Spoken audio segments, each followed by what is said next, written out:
Hello, everybody. Welcome back to another video, the Spartan Journal podcast. Thank you guys so much for joining us today. We're excited to share some new fun things with you guys that are going on in the markets. But yeah, let's get going on a market recap. So I'm going to share with you guys the 5-day summaries of these indexes and stocks. The S&P is down 0.3%. The Dow is down 0.63%. Russell 2000 down 0.1%. And Bitcoin is down 2.76%. So we've seen kind of a lot of volatility this week with different tariffs and uncertainty, but overall the indexes are just down a little bit. But yeah, let's dive into the macroeconomical topic of the day. We're going to be talking about the rise of gold and silver, why that might be happening, and as well as what the future might hold. Yeah. So just to start off with, I think we discussed what gold is in the first place. So gold has been around for a very long time. You get gold from mining. It's found in the earth. It's a very natural material. When they introduced it into the markets, it was supposed to be a commodity that sort of acts like a safe haven to a lot of investors. So when there's a lot of volatility in the markets, like right now, gold is supposed to kind of maintain its value. But I think what we're seeing right now is the rise of gold. And this is a lot of the reason why this is happening is international risk and uncertainty, especially with Greenland and the territories. Especially because of the depreciation of the dollar too. I feel Exactly. like That's with really its dollar going down, Mhm. I feel like people are leaning towards gold, thinking that it's the best option for them to minimize risk down for the long term.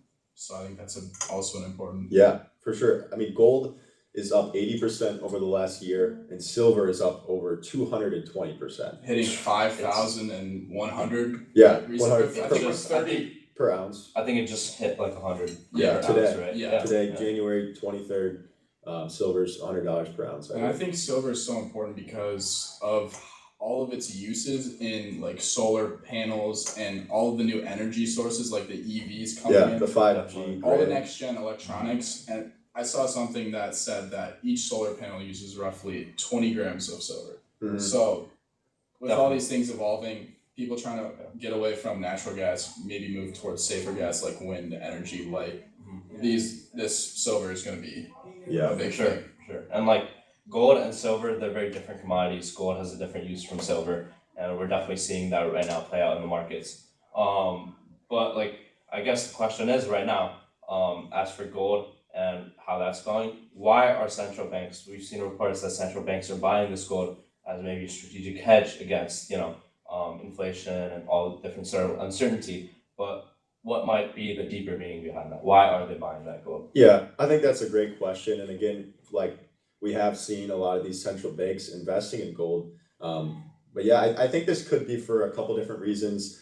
Maybe they're trying to diversify their portfolios. They're trying to hedge against inflation and maybe downturns for war, tariffs. Political reasons, could be political Yeah. reasons. Also, bumpy bond market was mentioned. It was all over the place, very volatile. The long term was doing well around with muni yields 30 years coming in around 4% basis points, 4 basis points and 56 basis points for treasury yields, and then the short term we're doing declining at around 68 basis points. Mhm. So it's all over the place. We don't know what to expect, and I think this is a big reason why they are also going to gold. So Yeah, it's a little scary as an investor to see the central banks investing in gold a lot, because I think it might point to kind of how they're even uncertain how the markets might be going. And again, just trying to diversify to put themselves in a safer situation if these markets do take a downturn or the dollar kind of I think it's crazy that the dollar is just gonna.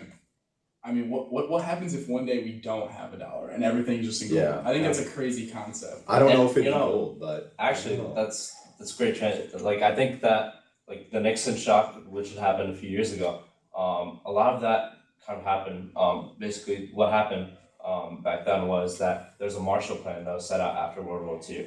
So after that, what happened was there's a lot of government spending, and at that time, what happened in the economy was a really big spike in inflation and also unemployment because the war was over. So many of the jobs were gone. So there's unemployment and there's inflation.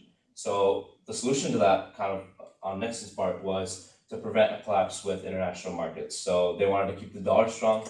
They wanted to ensure that it didn't lose its value because they're investing in in so many places across the world, right? For these countries like Japan and Germany who wanted that money to recover their own economies. So I think that in order to prevent that, what happened was Nixon had a plan. He wanted to have tariffs, but also he wanted to have the dollar separated from the gold. And this also helped with gain a lot of jobs, I believe, at this time. Exactly. Especially around 1970s, like this was when everything was booming. It was starting to boom, and they had to create all these jobs, and this was a good route to it. So unemployment definitely went down after this happened. Yeah.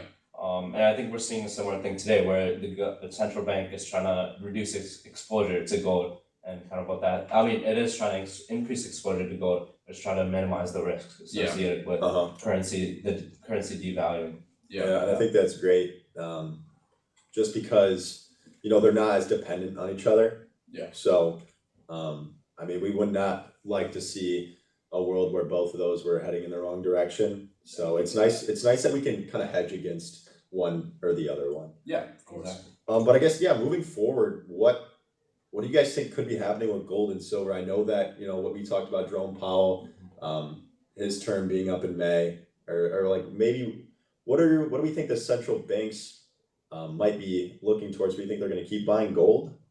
I think that there's a point when this whole rise could come to an end because, I mean, there is some backing, right? We have central banks buying, we have China buying, we have some the people from all over the world buying, right? So we have some backing, but there's also a point where this rise is led by fear. So I feel like there's a point when either it's going to come to an end and come down a little bit more, or it's all a game of time. I can't really say, but it is very cyclical. I think that's the nature of gold. It's supposed to act like a lot of different commodities. It's supposed to be cyclical in a way. A lot of the reserves are held by the central bank, so about 20% of the reserves are held by central banks all across the world right now. So it's definitely a good indicator for gold keeping its value over the long run. This could just be a spike of demand. It's really hard to tell, but I think gold as a commodity itself, it's unlikely to lose its power. I do feel like the recent growth, like the recent shoot, they've gained up I think it's 500 points or something around there since January. I don't know exactly. It's shot up recent. I think it's just led by a lot of political fear. I think that's just my opinion, but. I mean, like we said, it could be many different things. I think a cool way to kind of wrap this conversation up would be, I definitely agree with you on the gold. And you mentioned this earlier, but silver has a lot of inherent value with a lot of, kind of what America's trying to do moving forward in solar panels, EV vehicles, and the 5G grid. Sure. So I think it could be interesting to watch silver in that way kind of have a more physical use than gold.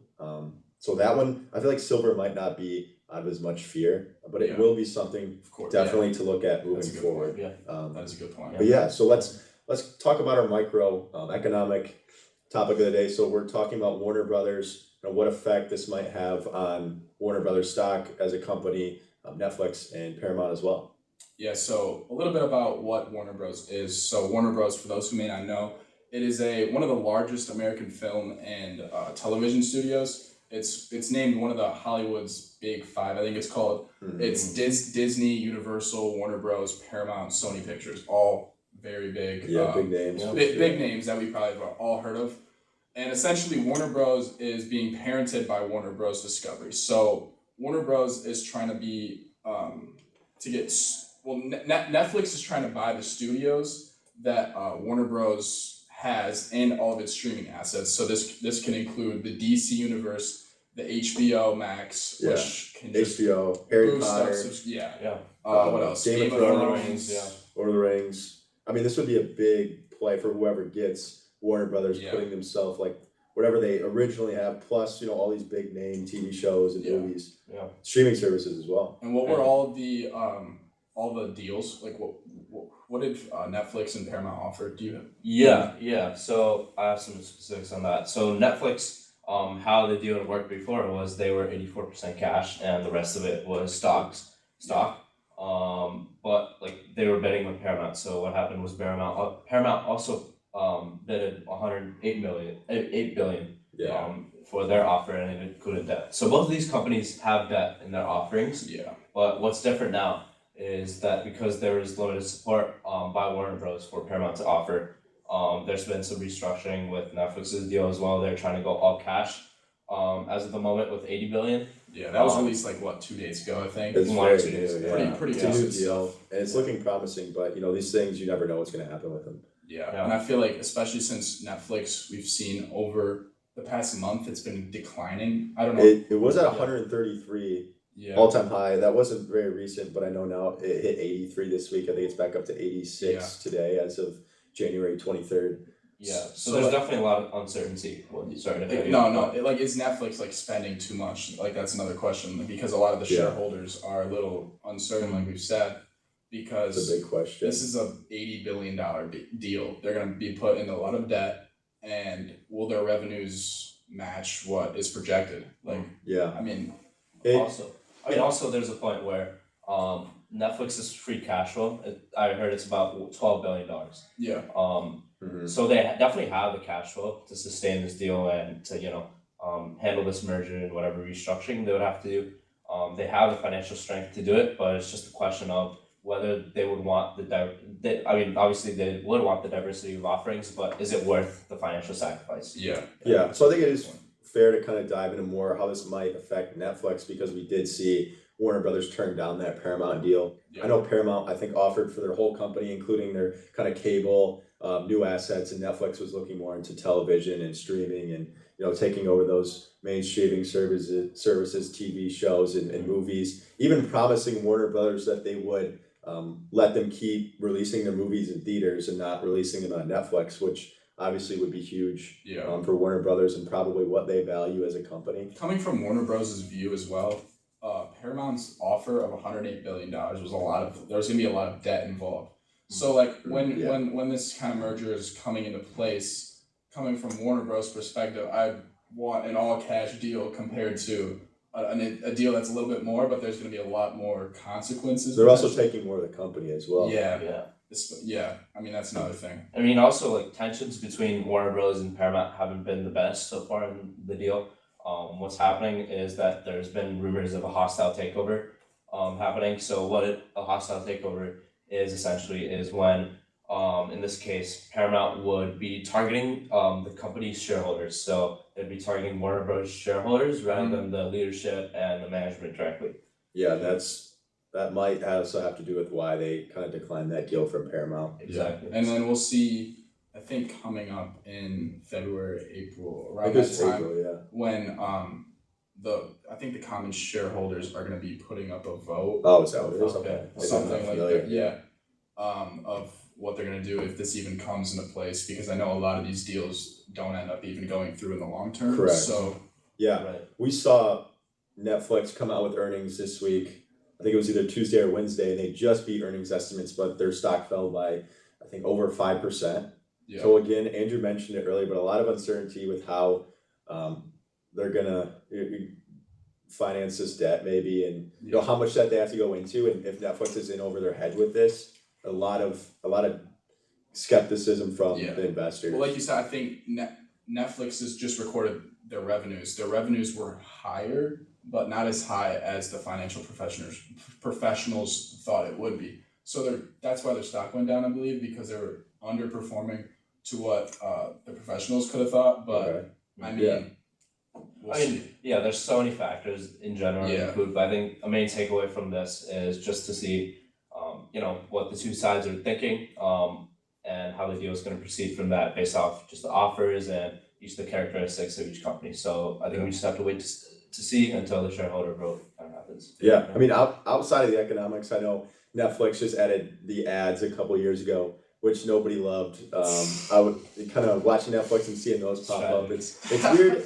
It's weird to think about how you have to pay for a streaming service that gives you ads. And I think they had $1.5 billion in revenue in 2025 from that. Yeah. Or no, maybe it's million. Let me fact check that. That's surprising. 1.5 billion. It says, aiming to double that in 2026, which would be $3 billion. Wow. Yeah. So I mean, they got the money coming in. They do.